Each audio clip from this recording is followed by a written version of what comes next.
Let's kick off 2025 with this inspiring story about to show you. In this video, I sit down with Alan Misner. He's a full-time coach and the host of the 40 Plus Fitness podcast. Alan's going to share his remarkable journey of how he lost 55 pounds. Can you believe it? Transforming from an unhealthy corporate exec into a famous fitness coach, which I'm passionate about, so I'd love to have the conversation with him. Now, we're going to discover the turning point to change Alan's life, a pivotal moment in his daughter's CrossFit competition that made him realize it was time to reclaim his own health and become active in her life again.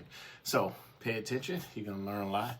Welcome to 2025 and Coach's Corner. Welcome to the Coach's Corner. Coach Clarence is an entrepreneur, financial expert, and passionate about helping people build and market their business.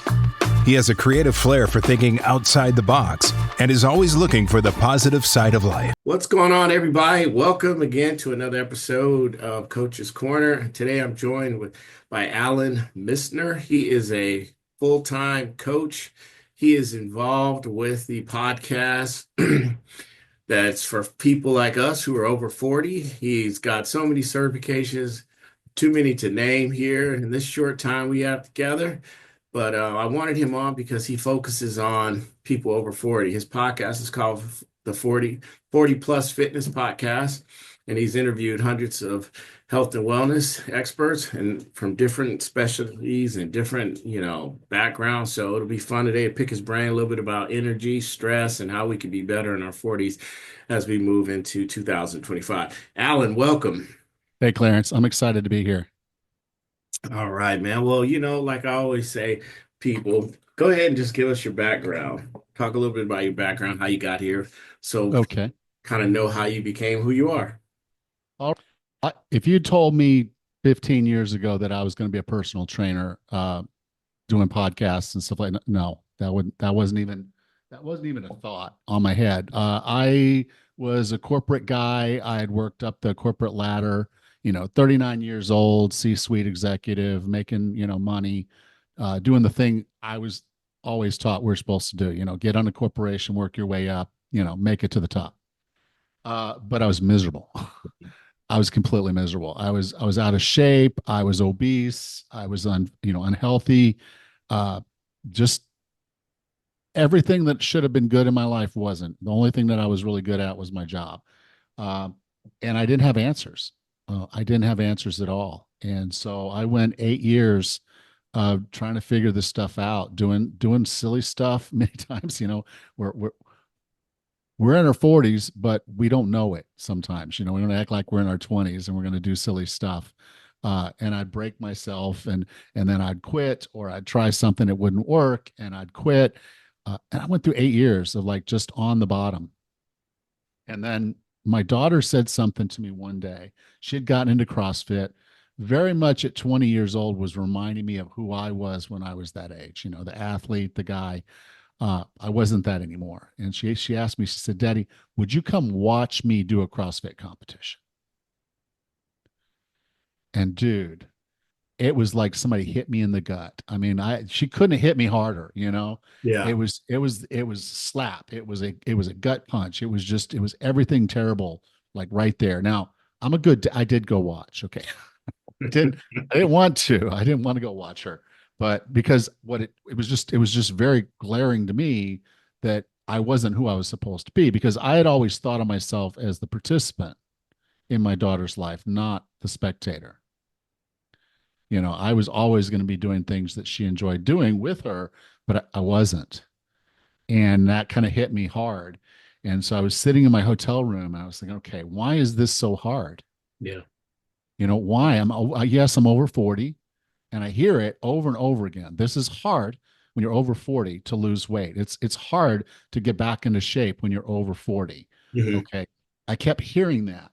And I was like, well, I've done a lot of hard things. Done a lot of really, really hard things. What makes this harder than those things? And then I realized it's not. What was different was the way I was approaching a hard thing. Because when I would do hard things in the past, I would completely dedicate myself to it. I'd get obsessive, freakishly obsessive with getting that hard thing done, with accomplishing the task. And so I would commit 100% commitment. I'm doing the thing. There's no fail. And I realized I had never done that with this. I had never put myself in a situation where I said there's no fail.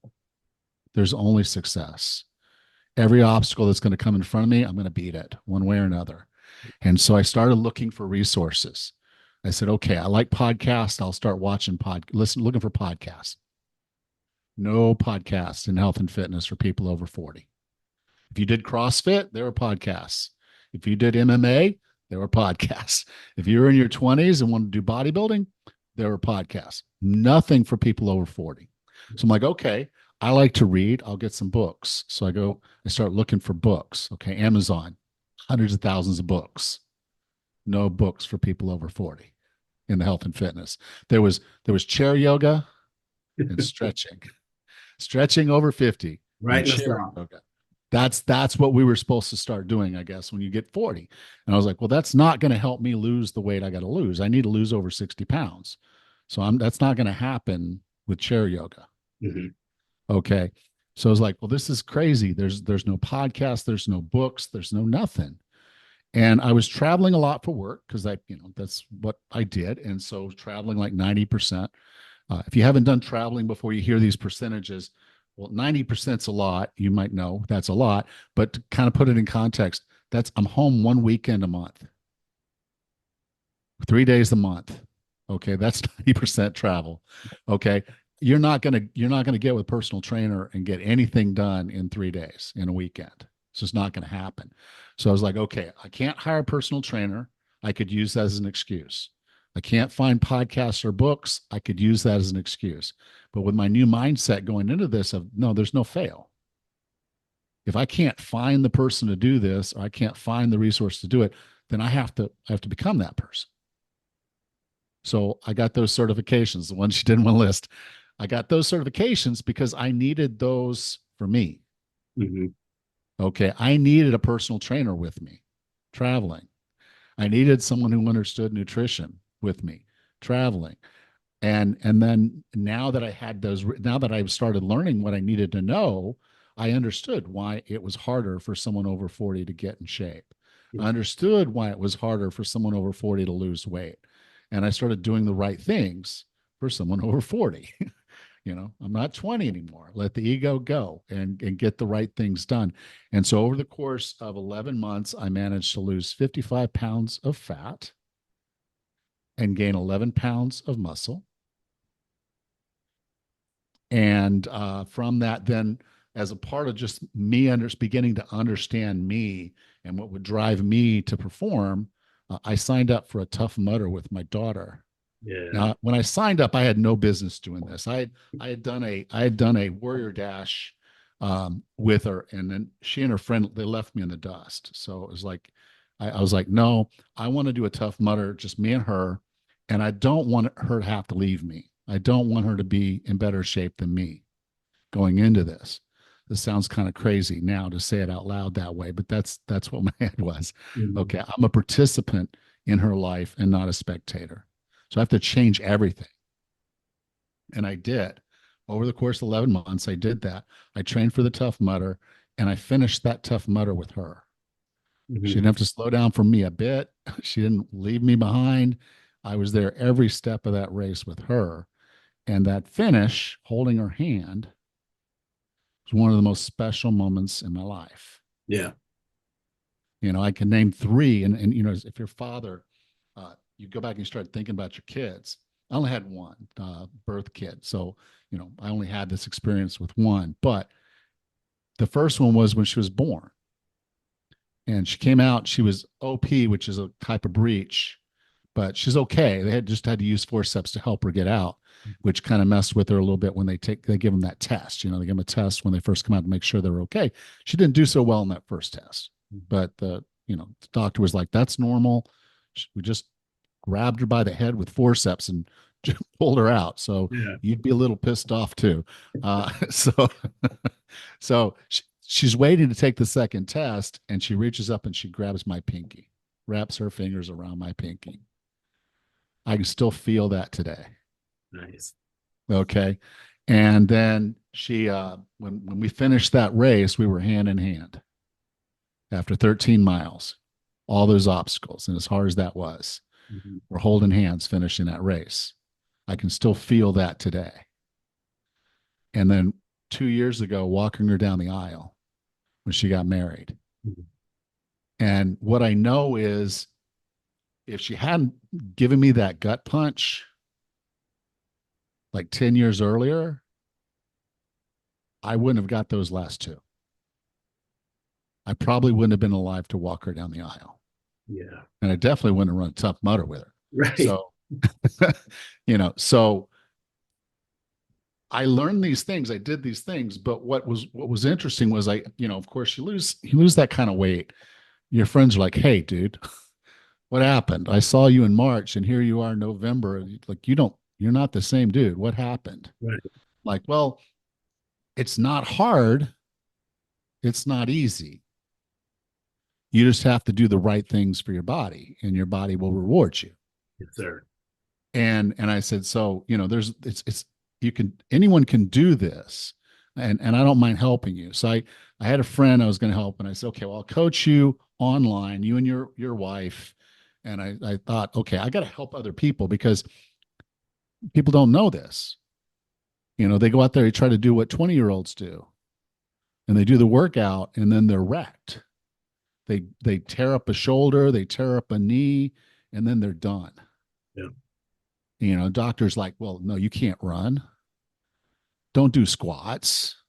You can't do those things. This is the doctor's telling us this. So we're not going to do it. And then we get old, Right. and weak, and fat, Okay, so the answer is to do it right the first time, or even if you have broken yourself, you still got to figure out the right way to do it today. And so I kind of had some of that because of the training I had done and what I'd done for myself. So I started training a friend, and then I started training other people, and then I started the podcast because there needed to be something out there. There still wasn't years later. So I started the podcast, 40 Plus Fitness, in December of 2015. It's the first health and fitness podcast for people over the age of 40. Okay. And I started training people online because I realized there's people like me that can't just go down to a gym. Whether you live in a very small town and they just don't have personal trainers that are appropriate at your gym to work with people over 40, or you travel a lot like I did. There's reasons why people can't just walk into a gym and hire just any trainer. So I started coaching people. And since I've helped thousands of people lose weight, improve their health and fitness, and get their lives back. And I'm going to continue to do it. What I'm happy about is you. I'm happy you're here because we weren't here 10 years ago. It's true. And now there's several of us. We were talking earlier about one of the podcasts I was on recently. Okay, he's focused on the 40 plus man, helping him get as fit as he can get. There's a lot more trainers today, online trainers and just in-person trainers that do focus on the 40 plus crowd. I'm really happy to see that. So speak to the audience here, someone who's over 40 and hearing this, who's, we're around the corner from 2025. When this comes out, it will be 2025. And they're saying, this is it. I'm tired of being sick. I'm tired of being slow. I'm tired of running out of breath chasing my grandkids. A lot of guys I saw post this past, the day after Christmas, how they're going to make health their business because they really got some gut checks like you had mentioned earlier. So what would you say to them? Because they're all thinking, I'm just going to go crazy. Next year, I'm going to be in there 7 days a week. I'm going to eat right. And we all know that they're going to fail with that type of mentality. So what's them to take? Okay. So the first stage is this. Okay. You do have to commit to something. Sure. You do have to commit to change. So the commitment is valid. And I commend anyone that says that I'm changing, I'm done, I'm through, I'm going to be different. That's the start. That's the most important thing. You've got to commit to this. Now, the other thing is you have to realize who you are. Okay. Not just physically, but mentally. Yes. Okay. And so physically, I'll tell you a story. I was going to change. I'm going to do the thing. I'm going to do it all. And here's this video course. They advertised on television back in the day with infomercials, and it was Sean T. Oh And yeah. the dude is just smooth and cool. He's fit as hell. He's got 6 very fit people behind him. They're all working out. They're all doing a thing. And I'm like, look at this. No equipment. That's perfect for someone who travels. I can do it in a hotel room. I can do it in a park. I can do it anytime, anywhere. All I got to do is have those DVDs. Okay. So I get the DVDs. I rip them onto my iPad. I got them all sitting there ready to go. I'm like, okay, good. On Sunday, I'll do the benchmark test. It's just this little thing. Do the benchmark test. Monday, I'm calling off to work because I can't get out of bed. It's like people just beat me with baseball bats. It was like, I'm not kidding. I was hurting so bad. I was like, I can't even, it hurt to reach for the phone. That's how bad. So we do that. We do that to ourselves. So there's the physical thing that we don't want to do. We've got to be smart about the physical part. We got to be smart about what we can and can't do. So there is that. But the other side of it is just inside our heads. We have a mindset.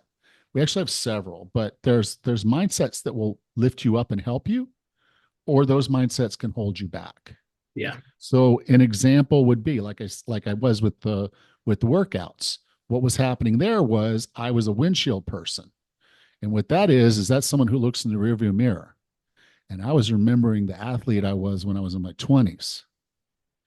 And I wasn't in my 20s anymore. And that's why that workout killed me.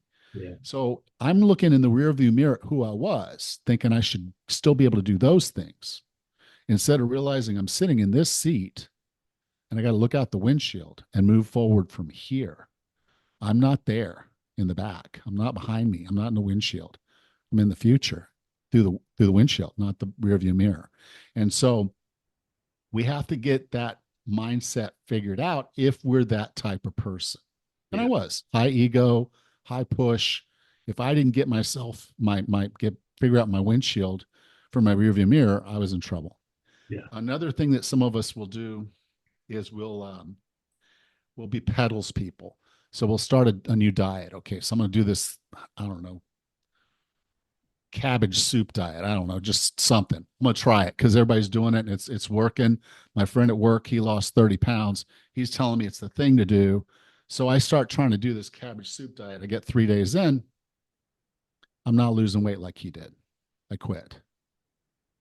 So I hit the gas on something and then I hit the brakes. Now, sometimes the things we do are actually the things we should do. I'm gonna basically start eating more whole food. I'm gonna cut out the packaged crap. I'm gonna start going for a walk after work, 30 minutes each day to start. We start doing that, we don't see the results, we hit the brakes. We never gave it a chance. So we're a pedals person.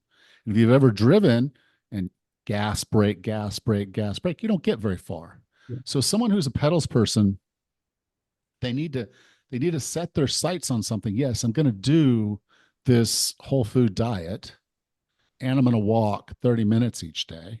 Mm-hmm. They set their sights on that and they say, well, don't just say I'm going to do it. Set a goal. I'm going to do it for 6 weeks. Give your body time to get the results. And so if you say, I'm never going to hit the brakes until I've gone at least 6 weeks to give it a chance, then you might find that's exactly what you needed to get started. Mm-hmm. Okay. So that's a pedals person. Another one is what I call the tires person. Now, a tires person is great as long as they have traction. So it's like driving on an icy hill. We all know if you're driving over ice, they say, don't hit the brakes and don't hit the gas. You've got traction. You just keep going. You're good. Okay. Well, that's what a tires person needs. They need that traction. If they don't feel like they have traction, they slide backwards and off and into the ditch. Mm-hmm. So I tell a tires person, it's like, what you want to do is you want to get a calendar or something. You want to start marking your success.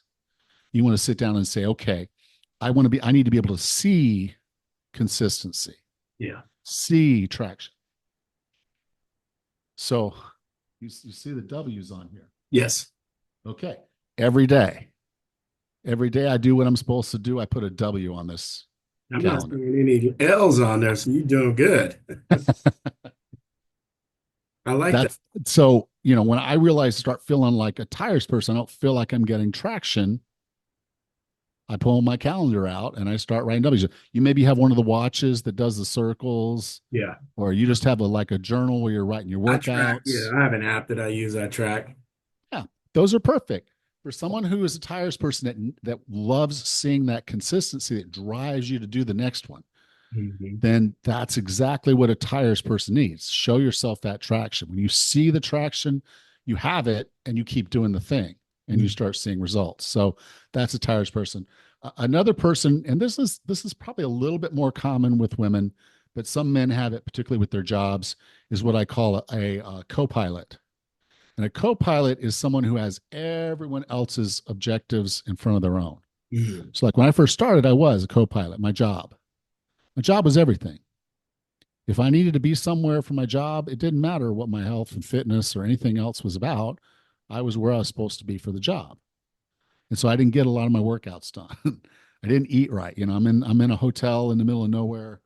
I'm at the hotel bar, every night. Yeah, I The get it. food, the beers, and so that's not getting me where I need to be.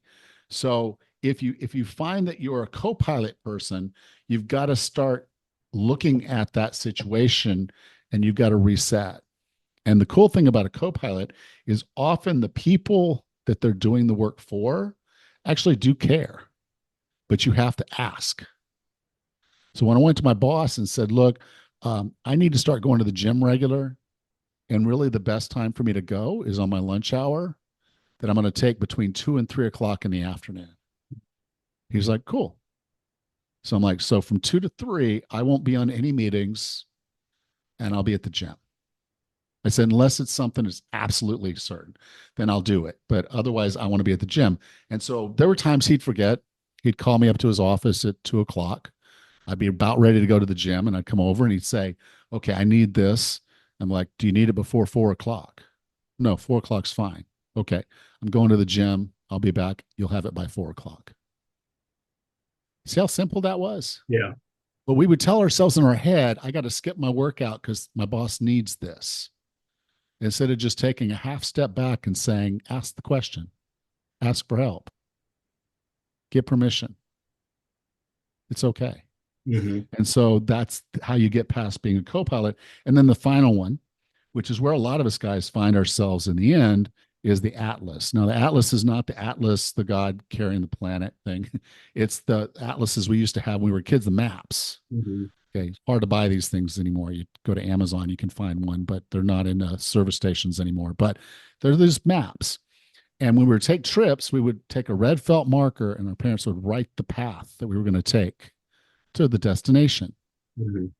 So an atlas loves to have a destination. They want something scary. They want something in there. They want to see some future of what they're going to accomplish. That's why I signed up for the Tough Mudder. I needed a big, scary thing in front of me to get me going to the gym. I was already consistently going to the gym, but I just wasn't feeling like I was pushing myself hard enough consistently. I was there, but I wasn't there. Hmm. Once I signed up for that Tough Mudder, I was 100% there because I knew what I had in front of me and I was scary. So I got myself ready. So we've got these 5 mindsets. And as I went through that, you may have recognized more than one of those that you already feel. Yeah. So there will be a primary one. And the primary one is the one you want to knock out first. Hmm. So for me, it was the co pilot thing. If I kept focusing on my work over myself, I never would have gotten anywhere. It wouldn't matter that I was an Atlas. It wouldn't matter that I was a tires person. I had to get past co-pilot first. And then after I got through co-pilot, then I had to actually realize, okay, rear view mirror, dude, you got to start looking through the windshield. You can't be breaking yourself every time you try to do something. So that was the second one. The third one for me was tires, Hmm. and then it was Atlas. And so every once in a while, I find myself back at a tires mindset, and I want to see some consistency. And then I say, okay, now that I've got that consistency, what is this for? And I'll set myself some big goal, and then I'll go do that.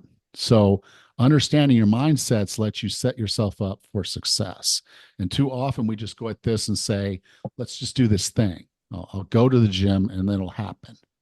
We don't really have ourselves in mind of what we want, how we're going to make this happen. It's almost like we're throwing strategies and tactics out there. I'm going to do this diet. I'm going to do this workout. And we don't really have an objective. We don't really have it all set for ourselves. And that's why we struggle. You're saying something really powerful and that I think people might miss. Nowhere in this conversation, so far at least, other than your own personal success, have you really focused on weight. You're focusing on habits. You're focusing on daily things. And I think that's where a lot of people miss the boat. They're so into this, the end of the rope versus the start. And then the things in between, they're like, okay, I want to lose 20 pounds. And they're focused on that. And you know, you're not going to lose that in the first week or two. And then, like you said, the person who's traction or a person who's looking at other metrics get frustrated. So how can people focus on the most important thing is the daily habits? And then what I found just from my clients over the years is just when they get the habits down, the weight loss is secondary. It's just normal. You're going to regain balance wherever you're supposed to be. Right. So the thing is this, I say, okay, so you tell me your New Year's resolution for 2025 is to lose 25 pounds. Okay, go. Lose it. How? Just, I don't know what to do. If I knew that, I wouldn't be talking to you. That's an outcome. Right. That's an outcome. To get to an outcome, there has to be an action. Yes. So we know some of those actions is eat better food, eat less food that makes us gain weight, move a little bit more, reduce our stress, sleep better, those types of things. We know those are the actions that make us healthier. And that's one of the interesting things of all this is that if you'll turn your attention to health, you'll get exactly what you want. 100%. Okay. So if I say, okay, I know that getting out and getting in nature, getting sunshine, walking is going to improve my health. Guess what? One of the side effects of that is also weight loss or keeping it off. Sure. Okay. So I with any of my clients, we don't go at it and say the objective. Yeah, we can say the overall outcome, the overall objective would be to weigh 25, 35, 55 pounds less. But we don't go at it with weight loss being the goal. The goal is eating more vegetables. The goal is eating less packaged foods. The goal is drinking more water, getting better sleep. So we know the actions that'll help us move in that direction. We pick one and we set a goal for that one thing. So it could be, I know I'm not getting enough sleep. Okay. So what's your goal? You can't say get more sleep because again, that's an outcome. Right. So what do we want? Well, how do we get more sleep? Mm-hmm. Go to bed earlier. Yes, sir. Stop watching television and social media earlier. Mm-hmm.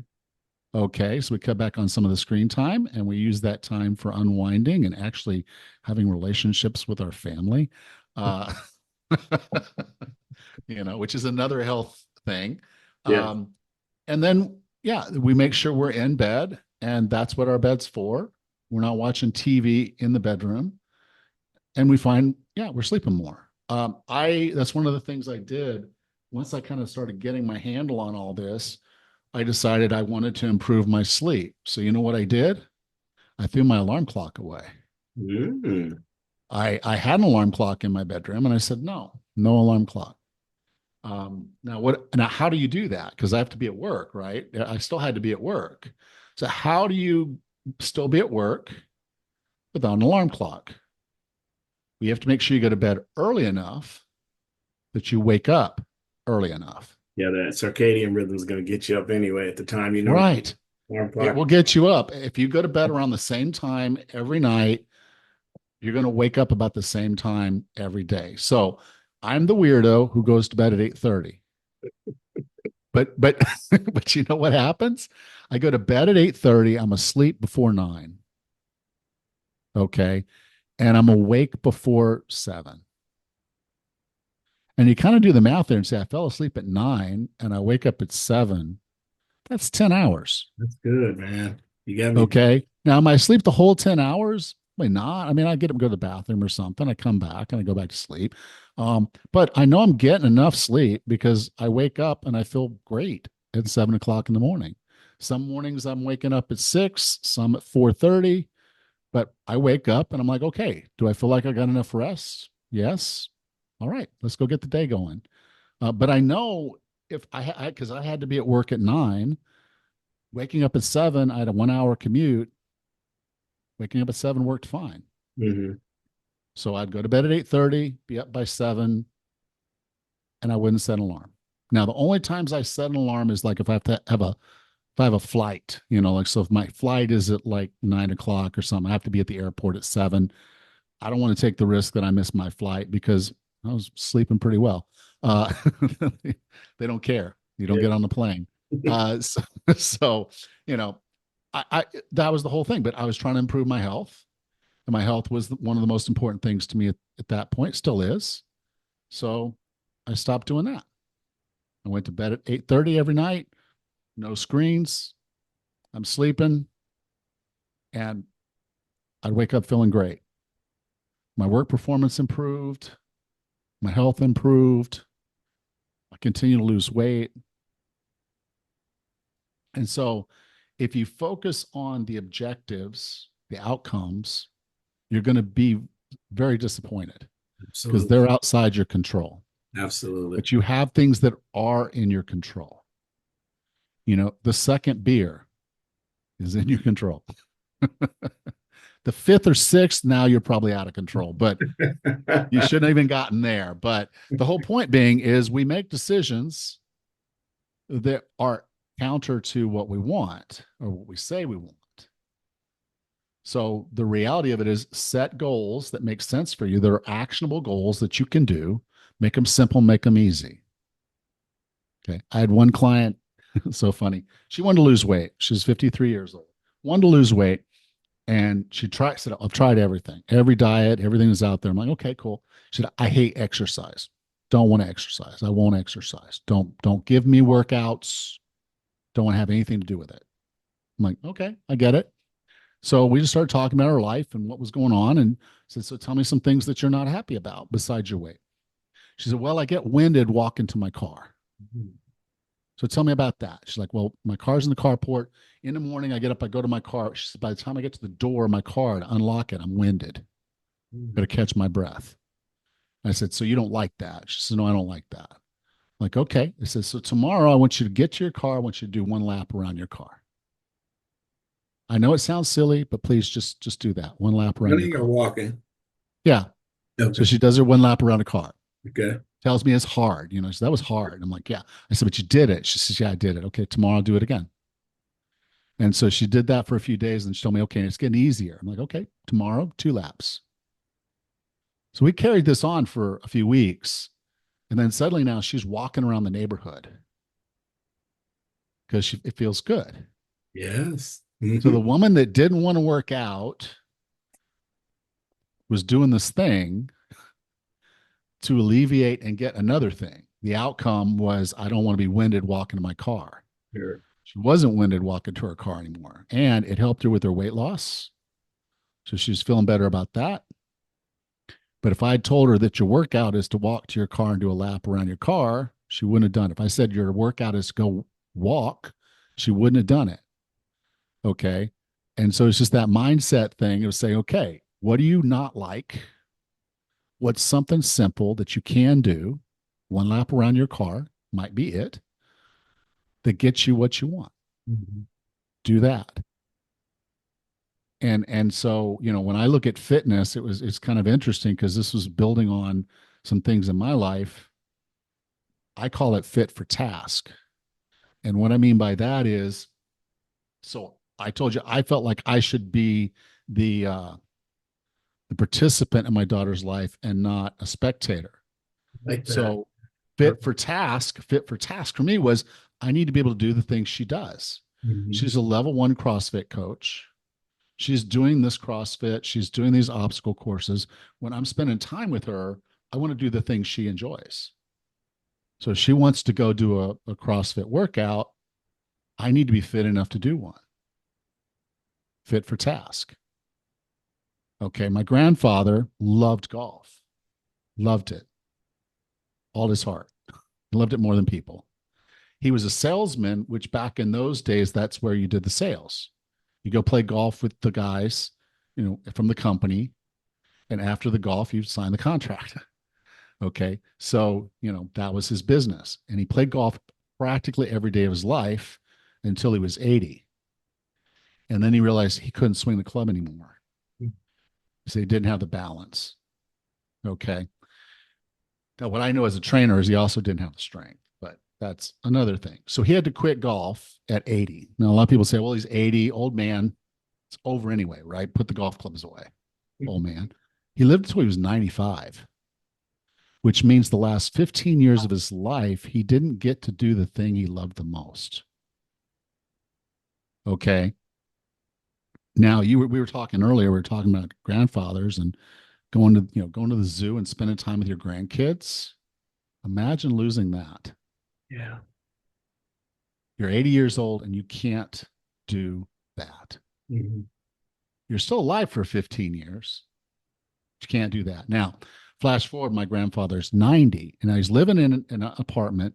It's an assisted care place. So they have people in one of the other, rooms or somewhere that's available. If something happens, he can call them and they'll come help him. But he's in a 1-bedroom apartment. He can't make it from his couch or chair to the bathroom. He realizes he has to go. It's too late. Mhm. He has to call them to come clean him up because he can't clean himself up. Mhm. Now, he lived the last 5 years of his life that way. And he was embarrassed to have anybody in his apartment. So I didn't even get to see him the last 5 years of his life. Mhm. Okay. So when I talk about fit for task, this is what I'm talking about, guys. I'm talking about being who you're supposed to be, whether it's the grandfather that's rolling around on the floor, running with the kids at the zoo because you have the capacity to do that, whether it's being the man that can help your wife into the car when you got to get her to the hospital because she has a medical emergency. We don't have ambulances where I live. So if something were happening with my wife, I have to pick her up and put her in the car and I have to get her to the hospital. That's my job. That's my obligation as a husband. Okay. So when I talk about fit for task, it's all of that. It's being fit and healthy so you're independent, but it's also making sure you're there for the people you love, living the life you're supposed to be living with them. Let me ask you about non-negotiables. You hear a lot of people talk about non-negotiables. What are your non-negotiables, and how should people select and adhere to their own personal non-negotiables? Okay. Well, the one of the non-negotiables I have is resistance training. Over the age of 35, we start losing muscle mass. We lose about 1% per year. So what that means is between age 35 and 70, that's 35% potentially of your muscle mass that you from what you had to where you are. That's frailty. That's being that frail old man with the shoulders collapsed in that can't do anything. That's the guy who can't get up off the floor, who can't get out of the chair and walk to the bathroom, take care of himself. He can't open his own damn pickle jar. Um, that's this guy. So resistance training helps your body stay strong, but it also allows you to keep that muscle mass. And muscle mass is required and strength is required to have balance. So when people say they lost their balance, a lot of times it's just that they don't have the muscle. And then another thing that happens over the age of 65, we're more likely to fall.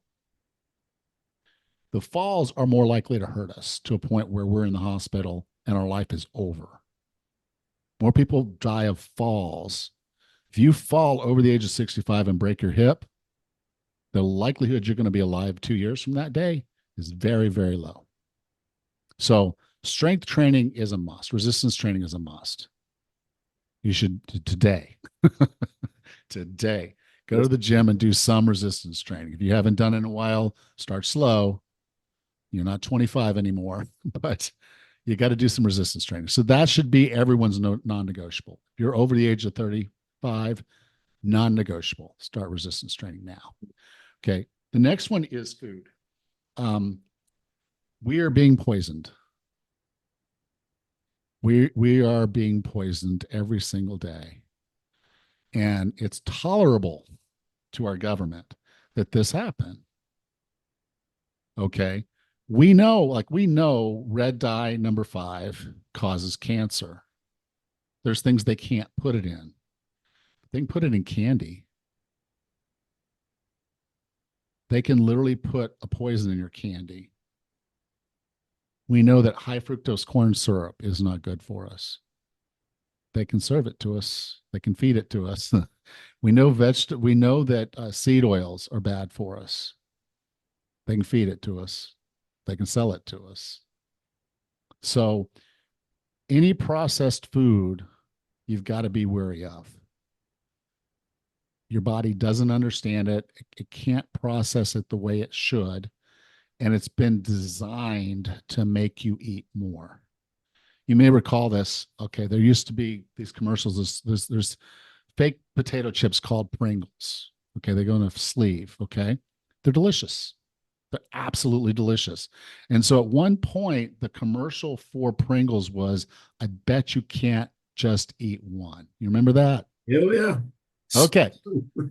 Now, you flash forward, and this was about 8 or 9 years ago, and the commercial was this. There was a Super Bowl commercial, and there was a kid, and he had a pizza flavored Pringles. And his buddy next to him had barbecue flavored. So he took the barbecue one and he put it on his pizza flavored one, and he ate it. He said, barbecue pizza. And then the third friend had chicken flavor. And they put that on there. I ate 3 Pringles at the same time. Chicken barbecue pizza. And so now they're saying, make your own. They're encouraging people to eat Pringles 2, 3, however many at the same time. And they're that delicious that we're going to do it because they're manufactured to be addictive and delicious and Yes. all those things. Nutrition value, big 0. Weight gain opportunity. That's all it is. It's just calories, dude. It's calories and taste. That's the thing. When you eat whole food, you feel full. You feel yourself getting full. But when you eat, I mean, come on, we've all done it. We've all sat and watched the game and did chips and salsa, and you can eat tons of them, and you don't even feel full. It's like almost you could go through the whole game, but that's the idea, you know? That is exactly the idea. It's manufactured in a way that makes us eat more, makes us want more. It doesn't fill us up. And here's actually where the worst part of this is. Okay, our body does a really good job of talking to us. We just don't do a very good job of listening. Love that. Okay, so there are things that we can do for our body. This is one of the things that I am so amazed by the human body. It is the best gift you've ever gotten. So Christmas just went by. Whatever someone gave you for Christmas, it doesn't compare to this. You've never had a bigger, better gift than your body. Because here's what your body can do. If you give it the right things, it can heal itself. If you give it the right things, it can get better. We're living in a biochemical machine that can do that. There's not another machine on earth that can improve itself, that can heal itself. But we live in a body that can, if we give it the right things, which is nutrition, it's movement, sleep, stress management, and self-talk. If we can do those 5 things right for our body will heal. Our body will get stronger. We just have to make our body feel safe. Yes, sir. Give it what it needs and make it feel safe, and it will do exactly what we need it to do to be healthy, fit, lose weight, all of it. It's right there. We just have to do that. Now, here's the problem. We eat that can of Pringles, or we eat chips and salsa, or whatever the thing is.